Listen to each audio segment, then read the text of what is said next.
not as good. And our official behind the scenes host, Tommy Price, is on his way. But Omar, I've made you a co-host, so. Thank you, appreciate that. Felice, really good seeing you. And Tina's Good seeing everybody, but I haven't seen Felice in well over 10 years. And this woman is responsible for the scarring, the emotional scarring you will be enduring today. So just want to make sure you're aware of that. Good to see you too, Omar. I'm so sorry, everyone. Oh, that's a pleasure. We have all enjoyed his words of wisdom. Even if one time he did try to double book me as an area director in 2 areas. Well, it is officially 12 p.m. Thank you, fellow Toastmasters, for joining us. I am Bob King, the Division B Director, and we are sponsoring this club officer training for the VPPR, Vice President Public Relations.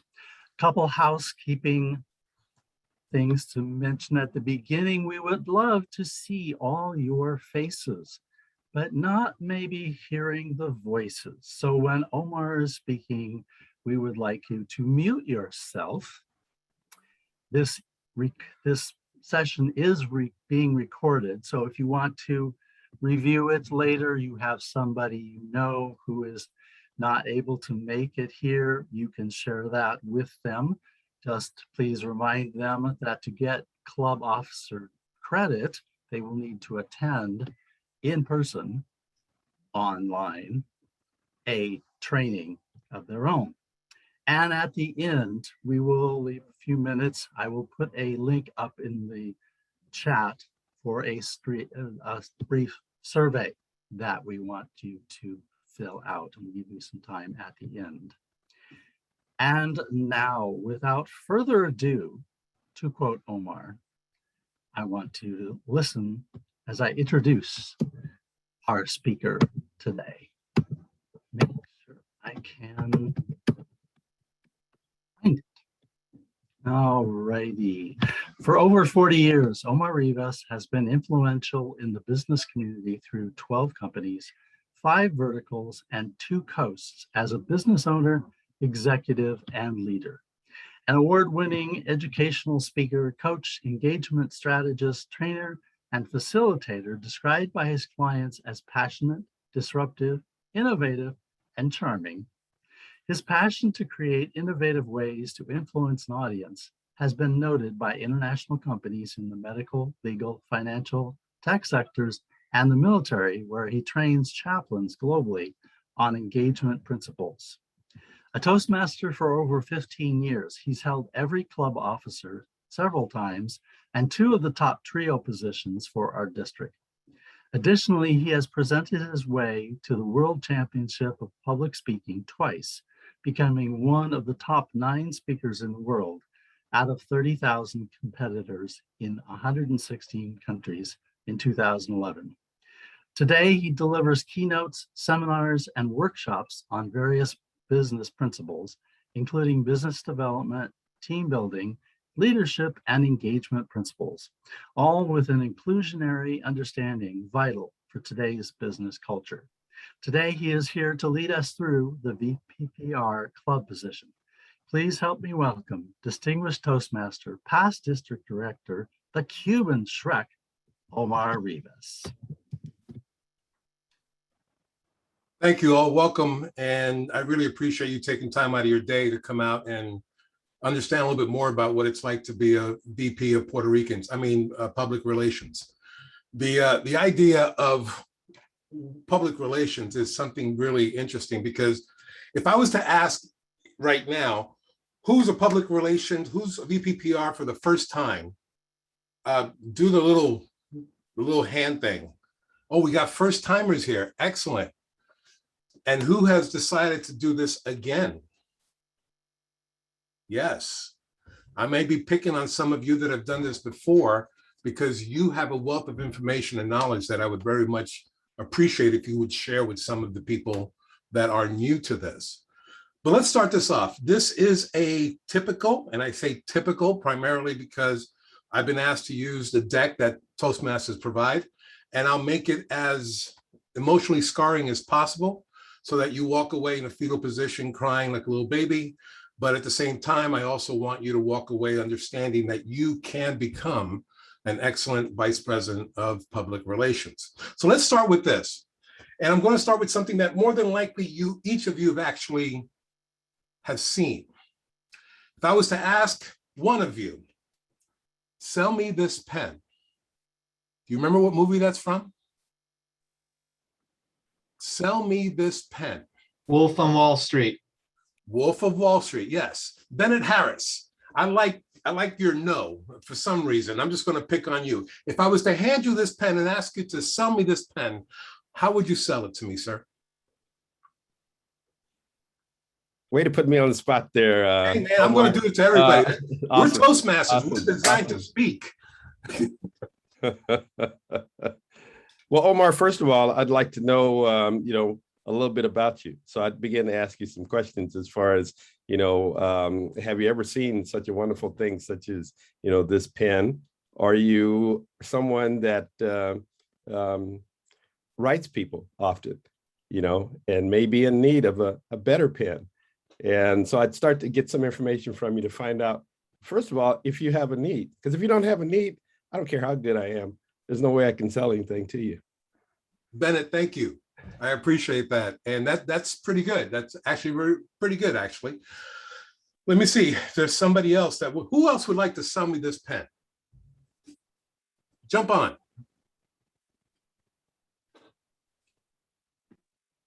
I just handed you this pen and I'm asking you to sell it to me. Can I go? This is Oh. Ganesh. Ganesh.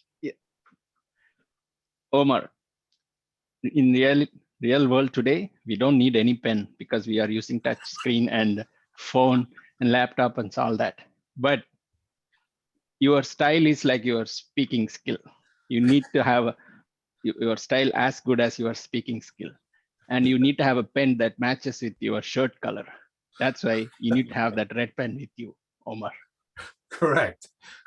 I like that. That's really good. The reason I bring this up, and if you haven't had an opportunity to take a look at the movie, The Wolf of Wall Street, in the middle of the movie and in the end, when he gets out of jail and he comes back and becomes a motivational speaker, if you would, he starts his seminars by saying, sell me this pen. And the idea behind it is if I hand you a pen, I said, sell it to me, everybody will talk about the pen. Now, Bennett was close in identifying what is it that my need is. But if I handed you a pen and you were to say, Omar, can I get your autograph? I would say, I don't have a pen. Aha, I can sell you this pen. It's true about having a need, looking for a need. Public relation officers, but vice presidents of public relation, the idea is to identify what is the need in your community. What is it that they are looking for? Sometimes we impose our need or the needs that we think that they need onto them in order for them to actually become part of our club. I'll give you a second example. In about 5 months, I'm going to get anywhere between 15 to 30 phone calls and emails and texts about losing weight, about someone having an incredible product to lose weight. And it's helped them and they've lost a tremendous amount of weight. And they basically have just been marveled at the outcome and the results that they've received with these incredible products. And they want to know that they want to sell me that product. And in those 15 to 20 conversations I may have, not one of them will have the opportunity or actually takes advantage of asking me, Omar, do you want to lose weight?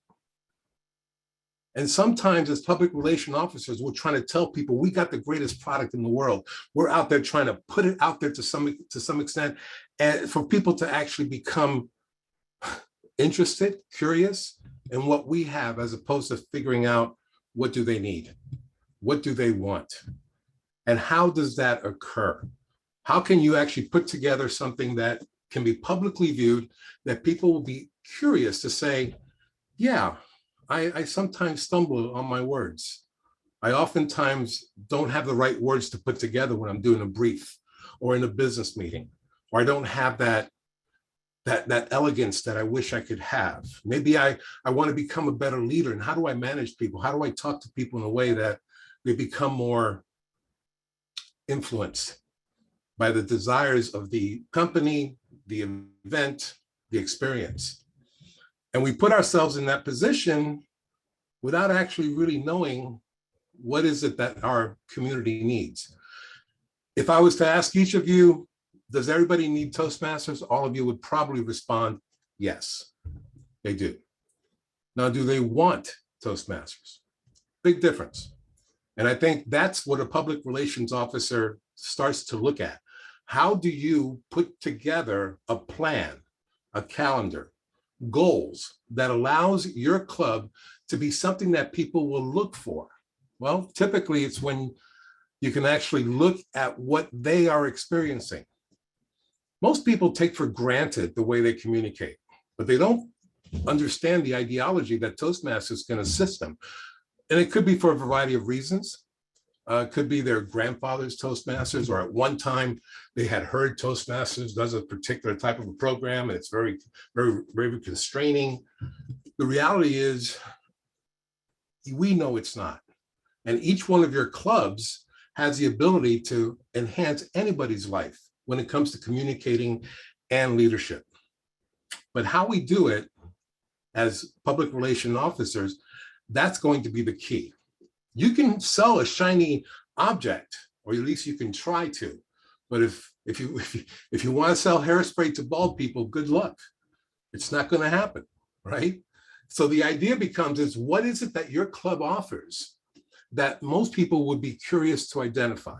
Yes, you can invite your friends. Hey, come on over on a Thursday morning at 7 a.m. Wake up at 5:30 and yeah, just join us and it'll be great. We have fun and just lively people. Nobody really cares. And I know that sounds kind of rude, but the reality is they don't. But if you can look at putting out information that allows people to think about, yeah, I'd like to, my business meetings, my pitches aren't hitting home. I'd like to see how I can actually make them a little more elegant, maybe a little more easy to consume. The way I look at it is there's a whole ideology as far as how VPPRs can function. In my world, I train officers and executives on engagement. As a VPPR, we're looking at agitating people, not irritating. And if I was to ask each of you, do you wish to be an agitator or an irritator?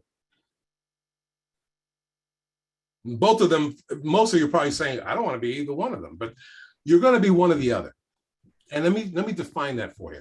As an agitator, you are attempting to give information for people that want it. You know that they desire it, and you can agitate them to make that decision.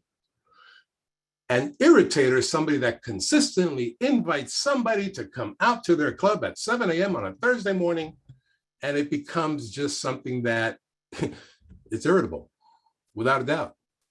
So if I was to just ask you each, what's one way that you can agitate the public, your relationship with the public? How do you agitate them? Well, what are some of the issues out there that your club solves as far as problems are concerned? Who'd like to jump out on that? And I'm looking at, there's a lot of chat. One of the things my club solves for me is removing the filler words, the ahs and the ums. Okay. Is that something critical that exists in the world, in the outside world, outside of Toastmasters? I think it is. I think that many people don't recognize it in themselves, and those that do want a way to fix it. If they think it's a problem. The problem is, and I see this a lot in clubs, and I'm going to be rabbit trailing a little bit here and there, but I see this a lot in clubs where they actually share what the role is that they're going to be doing that day, or grammarian, whether it's PIQEX, whether it's table topics, whether it's counter, grammarian, but they don't share why. And the idea is, why should somebody take a look at their ums and ahs? Is it because it becomes something that it's a word that continues to be used, and people eventually decipher, discern, or discard it. And it becomes null. Well, how many other words are there that people will start discarding? It's not because it's an interrupter. It's because obviously the mouth is working more faster than the brain, and people hate silence. So explaining that might allow for something to occur in their mind, but the idea still holds in that, yes, there are aspects of people's lives that you can share, you can open up or make them aware of, that they might be looking at as an aspect that Toastmasters might not just cure it, but they become curious of it. What's another one? I think to add on to what Mike was saying is when you're talking about filler words, it's how do you present yourself or tell a story in a way that is professional and easy to trust, because your speech and the way that you talk not only brings somebody into what you're saying, but you trust the words they're saying because they're not hesitating and they're not ums and they're not ahs and they're not uncertain in their speech. So I think that's one of the values as a professional I find important is how do I present myself in a way that I speak eloquently to get people to buy in quicker to what I'm trying to achieve. Okay, thanks, Wendy. I appreciate that. Let me ask you, does your club deal with that particular situation? Yeah, we're a bunch, we come from we're actually within a healthcare system up in the Pacific Northwest, and we're a bunch of professionals, and how we present ourselves is very critical to not only getting our work done, but also, how do we grow our careers? How do we develop others around us? So all of that is really pretty important to our club. Thank you, Wendy. I appreciate that. Alex, you have your hand up. Thank you, Omar. I would say, speaking of ums, right? I would say the thing that we typically in our group promote to the coworkers, because it's a closed group within our company, is better client meetings, because we are, most of us, consultants, and we have to be able to communicate with clients at their level, be able to have conversations about things. Sometimes, we just have to wing it, and also get information from them. So we also have to kind of, first of all, speak off the cuff, and second of all, lead people in a certain direction to engender trust and engagement from our clients. So that's how we advertise our club to our fellow coworkers. Thanks, Alex. I appreciate that. I'm assuming your club does deal with that particular problem, doesn't it? Yes, we're almost every single one of us is a consultant who deals with the client.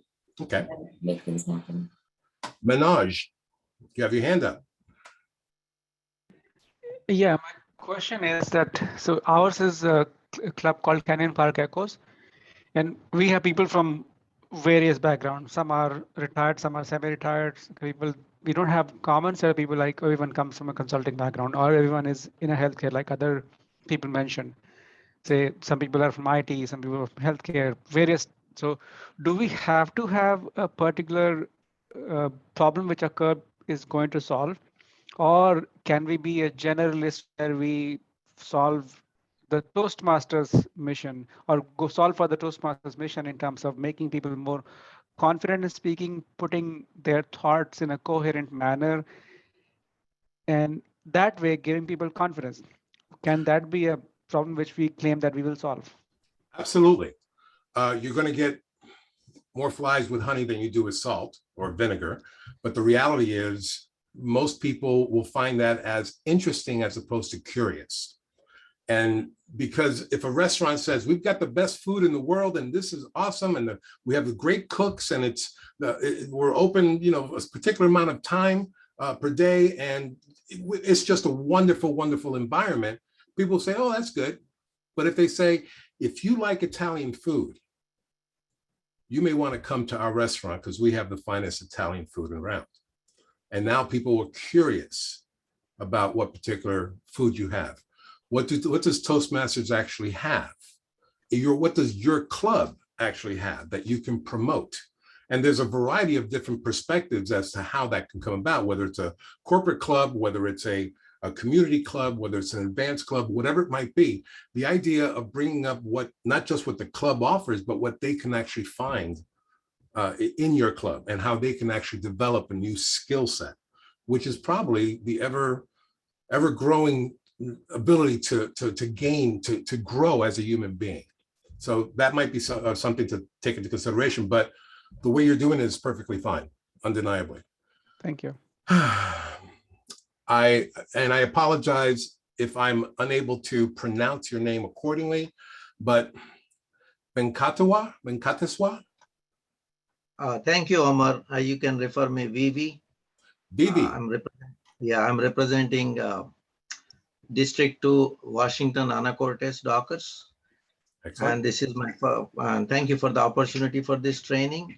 And I've been in IT for a while, and I came to Toastmasters because to improve the communication skills. One thing I'm looking forward to have is when we switched everything to the online, this virtual meetings. So public relations, a whole new perspective I see, and something I feel we are lacking. One is in a natural scenario, when we meet somebody, it's very easy because there are physical body language cues are there. The environment is set up. It's very easy to introduce, very easy to communicate because there are some subtle things a human mind picks up from the environment and from the person we are meeting to. But those are lacking in this online because hardly we will see people faces above and around the shoulder, no body language, no cues. It's totally goes on tone and communication. So is there any kind of modifications you are doing in training so that it can fit into this new virtual environment? Well, I'm going to stick with the public relation aspect of what your question involved. But the reality is, yes, there are a variety of things that can be done. Can all the solutions be listed out here today? Probably not. However, understand that whether it's in a virtual environment, whether it's in a live environment, individuals want to connect. Many people, a year and a half after this whole virtual environment process started, we're still complaining about it as opposed to learning how to adapt to it. And the idea is we need to adapt to whatever situation we're in, make the very best of it, and continue to grow in that process. As public relation officers, our perspective is to actually go ahead and deliver a message to the public, to the community, by whatever means you can, whether it's social media, whether it's community newspapers, whatever it might be, for people to actually understand. But that messaging is what's important. It's not about being able to develop body language. That will come. We're not going to fix anybody in what we used to do, the CC. 10 speeches in, all of a sudden they're fixed. That's not true, and most of you probably already know that. The objective is, it's not about using social media. It's not about being able to do a newspaper ad or a meetup or anything of that nature. Those are all passive. In my opinion, and this may be backed up by Toastmasters, but in my opinion, the number one aspect for the understanding of your club, to the message of your club to be put out there, is through inviting people. That's it. And some people feel that a Facebook post is an invitation, and it's not. We're communicators. How do you communicate with an individual for the purpose of having them attend your club? How does that occur? Yes, is social media vital for awareness? Absolutely. But is there, when was the last time any of you picked up the phone to invite a friend to dinner or a movie or even just a conversation on the phone? Give me an amen. 1, 2, 3, 4, 5, 6. How many people we got on? We got 63 people, and I had seven people that have picked up the phone to invite someone. It's really interesting that in this world, when it comes to communication, if you look at a job description of a company that might be looking for a communications director or manager, they're really looking for somebody who can actually write as opposed to can actually speak. On the bottom of the description, it may say, oh, must have good oral communication skills. As Toastmasters, our objective is to be able to communicate verbally. And yet that's the last thing we're doing now in order to get the word out. You know, Margaret Page said this years ago, if every single Toastmaster in your club invites one person a month, just one person, and you only get 1/4 of them to join, you'll double your club in a year. And yet we don't do that. And it's because we're probably scared. We're scared of rejection. But the idea is it's okay to be rejected because it's not you, it's your product. You're basically promoting something that they want, hopefully, and something that you have. The example I'll share is, and some of you may remember being in high school and the high school dances, and everybody is lined up against the walls, and the guys want to go ask the girls to dance, and the girls want the guys to go ask the girls to dance. But you know, the guys are always really shy. And I'll ask my friend, hey, why don't you go over there and ask that girl to dance? Oh, no, I don't want to. But I don't have a problem going over there and saying, hey, would you like to go dance with my friend? She says, no. Okay, no problem. I'll go to the next one. Hey, would you like to go dance with my friend? No. Okay. Rejection is not an issue. But somehow we find it personal that when we invite somebody to our club, or we put out a message for people to come and attend our club, we feel that if they reject us, we're personally being rejected. And that's not true. They may reject the opportunity, but they're not rejecting you. The idea of self-improvement is not for everybody. And Toastmasters offers that. Your club offers that. How you put it out there, it could be a variety of ways. Many of you here, in fact, I believe there's one individual here that I just saw, David Habowitz. David Habowitz is someone who, what I consider is a PR magician. He took Willow's voices from, I think, 3 or 4 members up to 28. And he did it through social media, but he also invited quite a few people. And it's not the matter that he is a successful VPPR, but it's a matter that he understood what people are looking for. And that's something I think that people are looking for. They're looking to be invited to something that they're looking for. Can you promote what Toastmasters offers? Absolutely, if it's in line with what they're looking for. So let me just, in fact, Dano, you have your hand up, and so does Dawn. Let me get to you very quickly, and then I'll break out the deck here. Dano. And you're muted for some reason.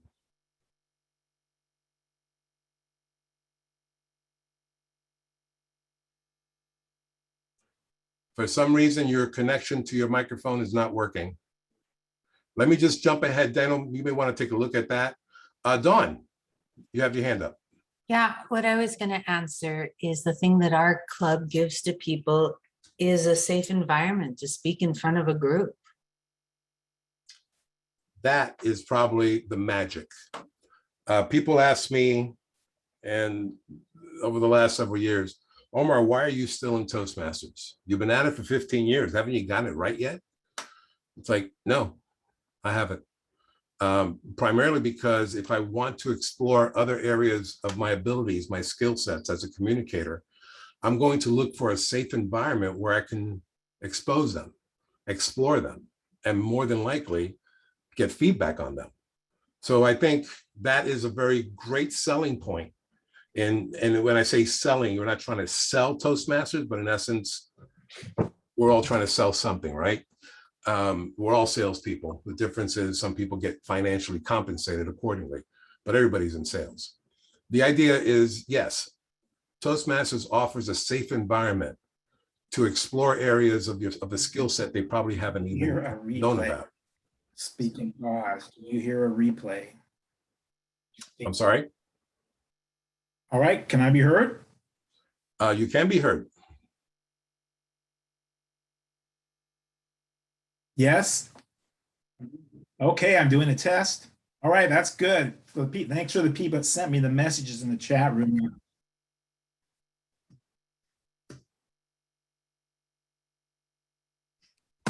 Go, Dano.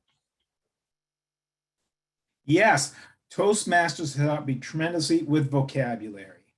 I've been able to take the word specific to the word of the day, or people use in their evaluations, and be able to articulate those when I'm communicating with other people, particularly in writing, where I'm sending a message to someone, I try to look at those words I've learned from the word of the day and replace the words that I don't like that I used to use or still do, like a lot and you know, and I've been able to find out what do they really mean. You Google the word, oh, this is what it means. Heedless means lack of sense. Sultry means more than just women. We're having a sultry summer. And I use that to incorporate when I'm talking with other people. And that's made me tremendously happy. And of course, many words I was not saying right that other people who are above me are kind of going, he doesn't know that word right. But now I know how to say him. Example, modus operandi. I learned how to say that with our RIDE club, Mr. Rivas. That's my opinion, what I enjoy about our club and Toastmasters clubs. Thank you, Dano. And I appreciate all the benefits that Toastmasters brings to each of you individually. The objective here, obviously, is how do you promote that? How do you promote that growth? And it comes across with the understanding that we have to put out a message that people are curious about regarding your club. I love Dawn's ideology of a safe environment. Is there a newsletter that's put out there? Let's go ahead and just go through the Toastmasters deck, which they have a particular set of not rules, but things to consider that I'd like you each to take a look at. When it comes to the VPPR list, if you would, we do have what the role is. We know what the responsibilities are, and we know that there are some resources. Here's the reality of it. Are you aware of what the VPPR role is?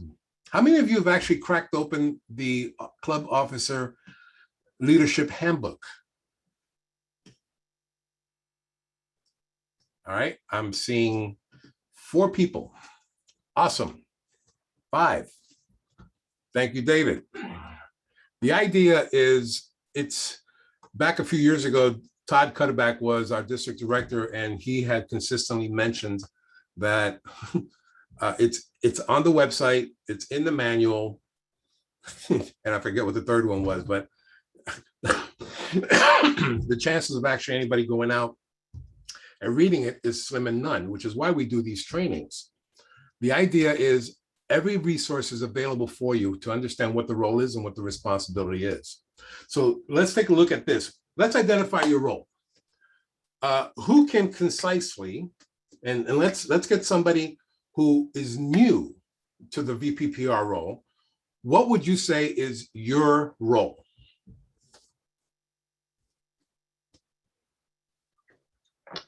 I'm new to the role. I would say my role is to promote the club and spark the interest of new members and guests. Okay. Promote the club. Tell me one way that can happen as far as your club is concerned. Our primary source of doing that is online virtual events, typically posted through Facebook, but we also have the LinkedIn option. Okay. And what would be a strong suit of your club that people would be curious about? So I'm learning new things right here, new ways to phrase these. In the past, it was a somewhat generic, do you want to improve your speaking skills, that type of thing. But I love the idea of framing it up in one of my worst habits is the ahs and the ums. So framing that up to say, share the impacts of what ahs and ums can do to your audience, to someone listening to your story, and then offer a safe place for someone to go work on those. So identify that need and then offer the invite to the club meeting. I appreciate that. Thank you. And because I put the slides up, I can't see the names on the windows, but thank you very much. I appreciate that.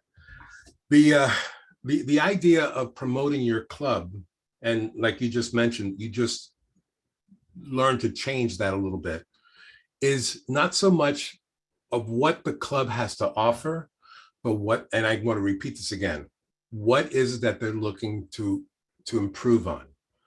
Everybody wants to become a better communicator, or at the very least, I would tend to say a very large portion of population, and probably a very good portion of your community. The difference is, how do you promote that? Is it through social media? Once again, I'll pick on David Habowitz. David Habowitz used social media elegantly, and some of you can connect with him later. He can give you some better traits on that. I'm not going to go through the systematic way of how that works, but the idea, and this is just one, there's probably many others here in our seminar that have done this similar work. The idea becomes is, if you understand your role, which is to promote the understanding, and not just of your club, but of Toastmasters, its benefits, and does that align with what they're looking to improve on? That's your role. The idea of how that occurs within the club itself is the executive committee. How many of you have had an executive committee since the beginning of the year? Excellent. So are there some of you that have not? Is that correct? Yeah. That might be something to take on with your president, to identify what is it, the role that they want you to play as the public relations vice president in that club. Each club is different. Corporate clubs are not going to be marketing outside on social media. It's going to be marketed within the company itself. Community clubs have the advantage of basically going out to the community to grow their club. But for example, advanced clubs really can't market out to the public because they can only acquire advanced Toastmasters. Toastmasters have achieved a particular level. And so there's 3 different types of PR work that is occurring within our district here, within all of Toastmasters. The idea is, first understand, before a club meeting, what is supposed to happen with you? Are you going to confirm those that maybe you've invited? Are they coming out? Are members of your club, are they inviting people? And how are they inviting? I have this is my own take. This is not necessarily sponsored or endorsed by Toastmasters, but my invitation has typically been that if I was to invite a friend or someone I just met, it's like, you know, I would love to have you come out, have a cup of coffee with me after a Toastmasters meeting. Most of my meetings are in the morning, except for one. And I believe you can contribute so much to our club. I'd love to have you come out and check us out. And it's not about how good the club is, it's about how they can contribute. And people want to be part of something else. Contribution is one of the 6 human needs. And the idea is, do we give them an opportunity for them to experience that? Can we give them an opportunity? What happens at the club? Well, VPPRs technically are more outward facing, but within the club itself, can you do a short speech or a training to your members on how to invite people, on how to actually get members to, or potential members to come out and just experience the club? And well, I'm not even going to go into that because this is just more the canned information. Who here is now in charge of their website, your club website? How do you like that part? I remember when I was a VPPR, they said, oh, you got to do the website too. And I went, it's like, no, this is nuts for me. I'm a techie, but only for the stuff that I want to know about, not for anything else. And are you aware as to how much of an influence your website has in your public relations efforts? Rye Toastmasters in particular was getting guests at least once or twice a month. And it was just because they were looking for a Toastmasters club somewhere in the Bellevue area. And it became something that we started to realize that the website is really working. Now, it's not necessarily true because you have it out there, it's actually being viewed, but you want that opportunity not to be missed if people are looking for a particular club in your area, in that time slot, with your skill sets and the members that you have. The idea of being able to have information that's proper on the website is paramount. Who knows about the promotional products that that Toastmasters has. Cups, mugs, pens, a variety of different things that can be dropped off. It's been a while since we've actually had any type of a conference that was physical. I'm hoping possibly next year that we will have a physical conference. I remember for years, we would make pens or calendars or something, we put them on the tables, people would look at it, or there'll be promotional products of some sort that was actually put out there for people to actually know about your club. Now, it was kind of silly to some extent, with the exception of advanced clubs, where a community club promoting with Toastmasters to other Toastmasters could have been an exercise in futility, but at the same time, they could have gotten the word out. So there might have been a club in Anacortes and you live in Seattle, but you know somebody in Anacortes and you see the advertisement. So that's the way that was working. But advanced clubs were the ones that were benefiting the most in advertising, in marketing, or doing public relation work at conferences. In this environment, it's a little different in the digital world, but it also brings up a whole different world. How many of you have friends outside of the state? You all do. Do you realize you can invite them to your club? You can invite people from other countries. At least in this environment for now, until such time that anything changes, the expansiveness of public relation work as a club VPPR, all of a sudden just got bigger. Your audience is no longer about your community or even your city or even your state. You can move on to anywhere else and invite people in. And plus, there is a sense of security where everything's virtual. So they don't have to worry so much about being touched or being held on to, and here, sign here, join us today, type of a thing. So this might be another environment that you may want to look at. I'm seeing some hands come up and I want to address them as much as I can. Christine, you apparently have a question. Oops, sorry, that was an accidental raise hand for friends. Got Okay. the lower. Not a problem at all. In this environment, we can't very well distribute promotional materials. However, how many of your clubs actually record, and I almost said videotape, and that'll age me, but how many of your clubs record speeches? And how many are worthy enough, not so much to put them in public, but to share them with another friend? That's a whole nother world too. If you have a YouTube channel, you don't have to make it public. You can actually just advise a friend, hey, take my friend at my club just gave this speech. I'd love you to take a look at it, send them the link. It's not a public link, you just put it unlisted. And there's ways of doing that. That's a promotional product. You are promoting what that person is doing at the club for someone who might be looking to acquire those same skill sets. That's another way of going out in your VPPR world. For those of you that are meeting at least once a month as officers, as an executive committee, sharing the report of where your public relation efforts stand is something that you may want to look at. We can't grow what we can't measure. And if you can measure what efforts are being put out there, oh, I did 3 social media posts and I invited 2 friends and we got 1 member. Okay, so what if everybody could do that? There was in fact, I believe we've gotten two additional guests in one particular club, primarily because somebody would summarize the event that occurred at the club.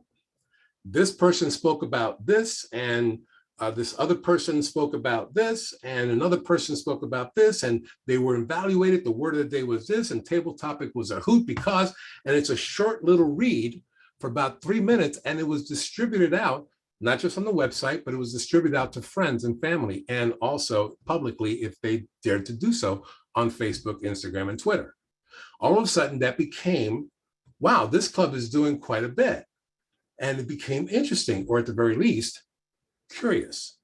And people would then start to look at, how do you get in touch with this club? Because now it's a passive way of getting a relationship going as far as what the club actually offers, without actually saying, we're great, we're awesome, we have loads of fun. but it's more like, wow, I want to do that. I want to learn to do that. How do you actually go about allowing people to understand, I want to try that? What's the number one reason people don't join Toastmasters? Anybody? They weren't invited. That's probably, yeah, 0.05, not just one. So yeah, definitely.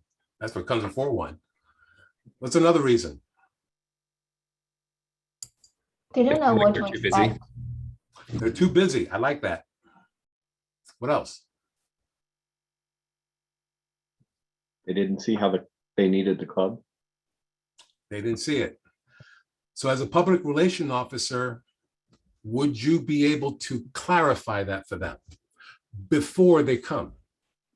Whether it's through a newsletter, whether it's through a Facebook post, whether it's through an Instagram post, whatever it might be, are you able to actually touch people on what they would like to learn or develop before they come into a Toastmasters club?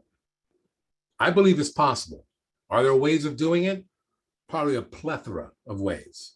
And there are many VPPRs, successful VPPRs, that can share how that works. And I wish that from a training perspective that we can include those. I would love to have been able to actually have a bunch of VPPR, past VPPRs that have been successful and how they do it. I think that might be something that would benefit the whole district. The idea still remains that it's your role, your responsibility to go about sharing that information, not just about how great the club was, but the growth that has occurred. The idea of how we actually put together a package that, and a calendar and a process that allows the public to understand who you are, what you do, and why. Those of you that have read Simon Sinek's Start With Why, you understand the value of that. And the idea of why is it that your club exists. Now, don't get me wrong. I've had personal experience with people that have said, well, I don't want to invite anybody to my club. There's only like 5 people and it's not that exciting. You're not selling something that's not exciting, or that's exciting, or that could be exciting. You're not selling anything, or you're not trying to promote anything of that nature. You're trying to promote what they can do in that club. Sometimes one individual that joins a club can change the culture of that club, not because they're dynamic, but because their growth becomes so alluring. And I think that every individual has that possibility. Your job, your role, it's not a job because you don't get paid, but your role is that promoting that in a way that people will actually grasp onto. That's the creative part of the role. In my opinion, that is probably the most creative role in all of Toastmasters. You get an opportunity to find ways to instigate, to agitate the community in identifying what they want, and then allowing them to know that your club is actually one that can solve that problem, if it's a problem, or if it's something that they want to grow with. And that's something to consider. Manoj, you have your hand up. I want to basically respect that. I raised the hand when you asked, do you have a website? Do you manage a website? And I think I forgot to lower it. But, as you mentioned, it's a nightmare to manage the website. And I had the website earlier on the free Toast host. That is not very exciting looking website visually. And I changed that to a WordPress site, which I'm managing and maintaining. But I think from the Toastmasters VPPR role perspective, there is a case to have a comprehensive guidance to do all of these together, which makes sense. And last year, it did not work that well for us, Cannon Park Echoes Club. This year, we are hoping that we will make a difference. Okay. Thank you. I appreciate that, Manoj. I'm going to level with you right off the bat. I am not the greatest VPPR. In fact, I don't think that I was even any good. But I have figured out all the different ways that don't work. And if you want to become, and I've become I've been a member of several clubs that have been presidents distinguished for many years. And it's not just because of one particular effort, it's because at least we tried. Somebody here earlier asked about the mantra a few years ago about release to Kraken. And the idea is, can you release something that you've probably been wanting to do as far as sharing information to the public, but maybe was concerned at how it comes about?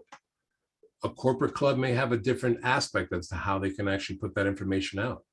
But a community club, just go for it. I mean, just whether it's a newsletter, whether it's a way to promote membership programs, whether it's a way of even attending other Toastmaster events.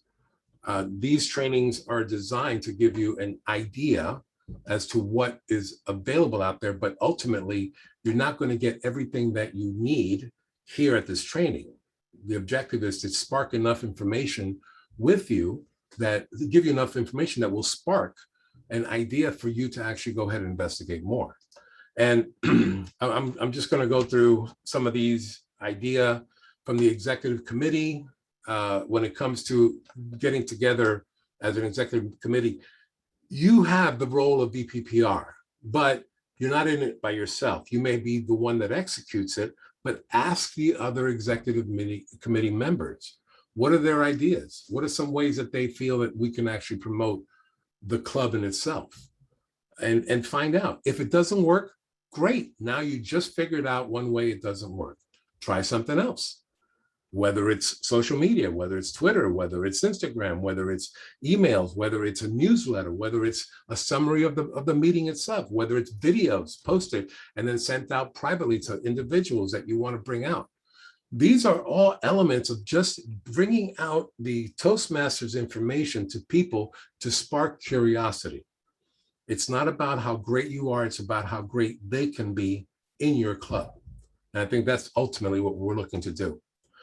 I'm going to stop my share right now because I want to be respectful of time. And I want to basically go through a plethora of information.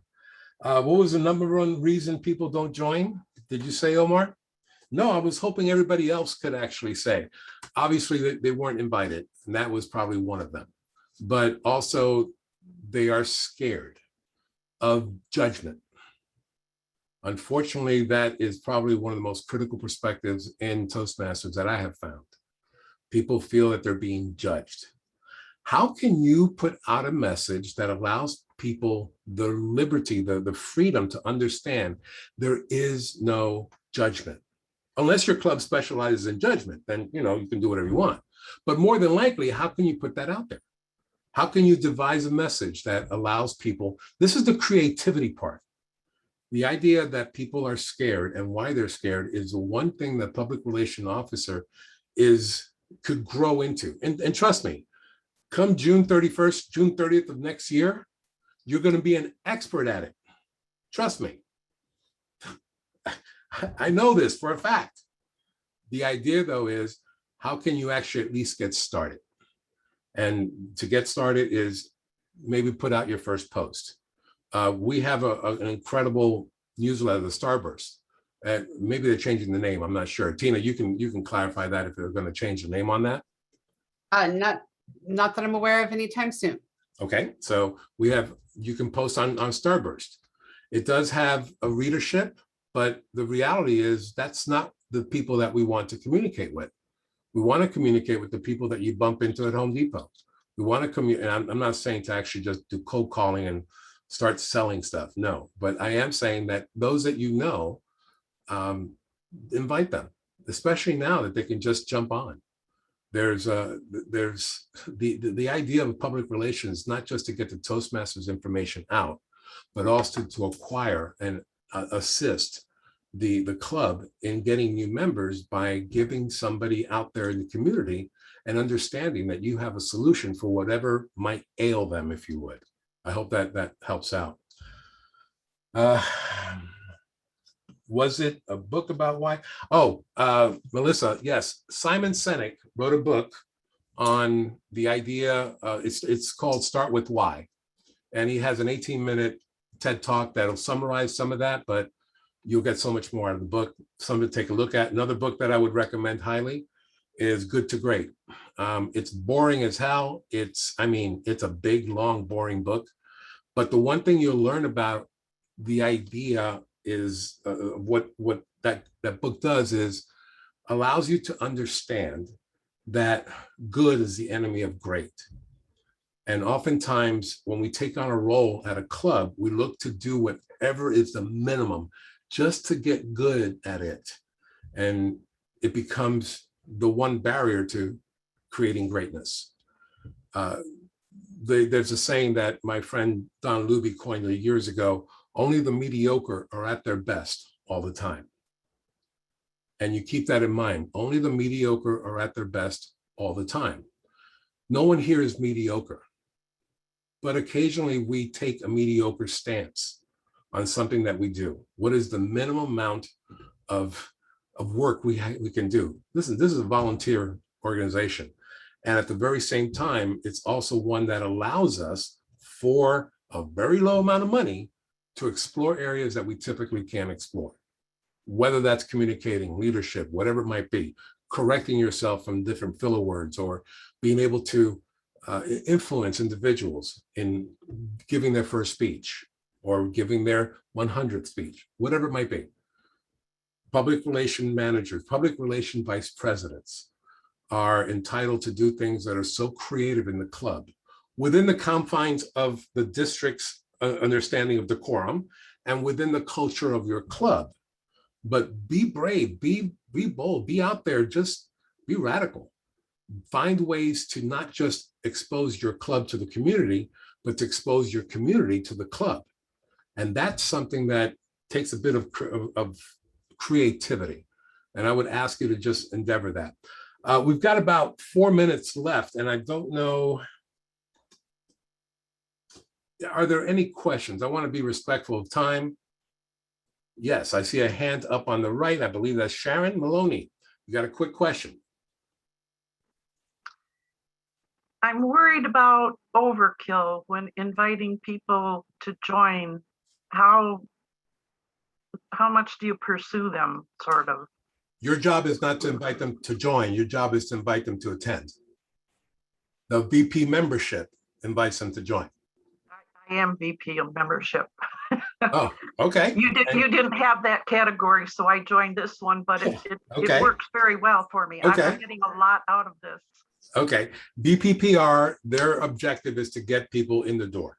VP membership are the ones to invite to join. The idea of joining is not so much to be part of your group, but that you want to be part of their life. If you can mix that up into an invitation, some people are very, I don't want to call it, I want to say assertive. I don't want to say aggressive. And sign here, join today. The idea is invite them. You're not selling them, invite them. And you can use the word, hey, I'd like to invite you to join our club today. If not, would you come out next week or next month or our next meeting? That's all. I'd like to invite you to join, as opposed to, are you joining today? Are you going to sign up today? Yeah, but then No. how much follow-up? There really isn't much follow-up, with the exception of one email afterwards as a VPPM, as far as I'm concerned.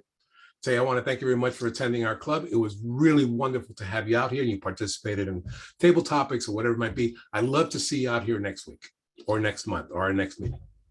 That's it. And our next meeting, I'd like to invite you to join. That's all. Does that make sense? Yeah. Anyone else have any questions that I can work with? You're all fixed. That's awesome.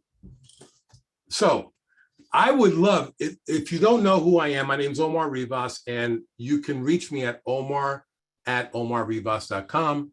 I put that out publicly. You feel free to email me if you have any questions.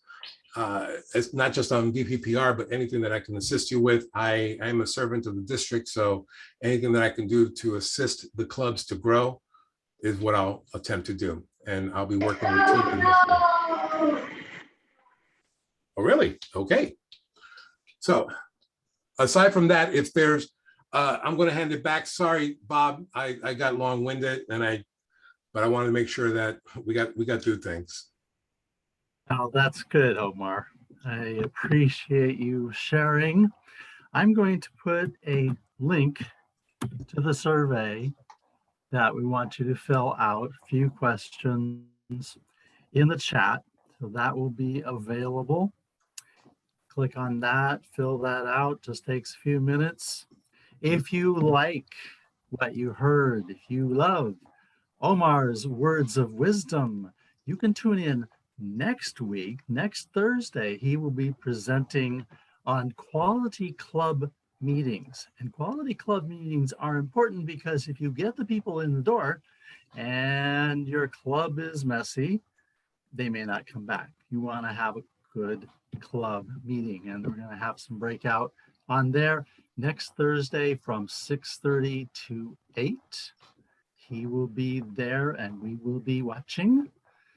I appreciate all of you who came out, and I hope this was very helpful. Tina has a comment. Yeah, we have district announcements. Okay. My first announcement from the district, I'm Tina Tate, I'm the Program Quality Director, is about the international convention that is happening soon. And please take this back to your club presidents and secretaries. They need to assign their proxy. I'm going to put a link in the chat so that you can get all of the information. I'm cutting this really short.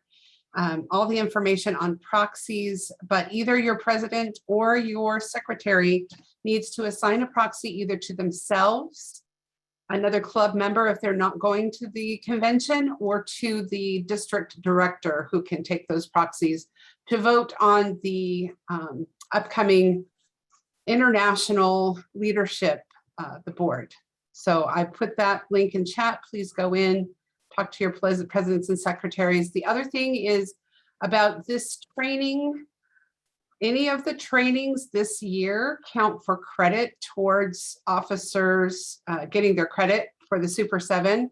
All the way to the end is credit for Super 7. So take this back to your club officers. If they have not attended a training yet, they do not have to go to a specific role training. They can go to any of the trainings being offered and get credit. So please let your other officers know if they haven't been yet.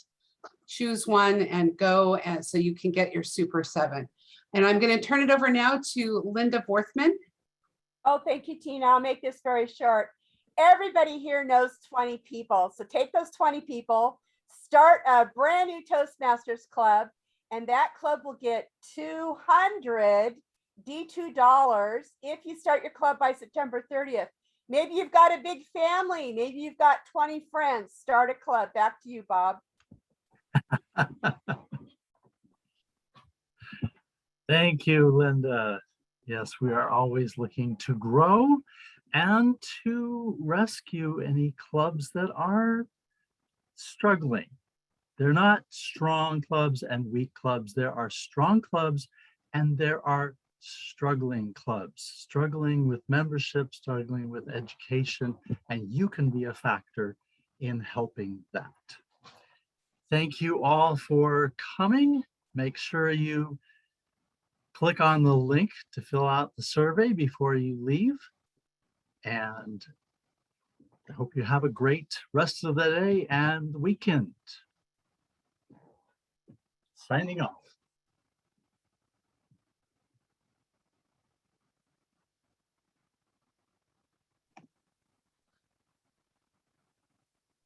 Thank you, Bob. Thank you, you, Omar.